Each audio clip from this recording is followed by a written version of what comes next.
Now imagine in a situation whereby somebody use a Zwanamina on a man, or a woman use it on a man. When this person is listening and doing everything and living by all the expectations of this woman, but at the end of the day, this woman goes out to cheat.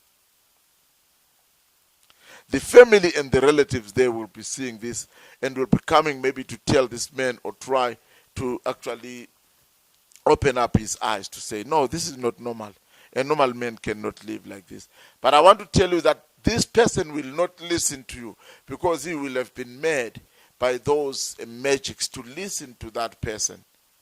He can be even be angry with you who are trying to actually get him alert or make him see that he is not normal, because he'll be seeing himself normal.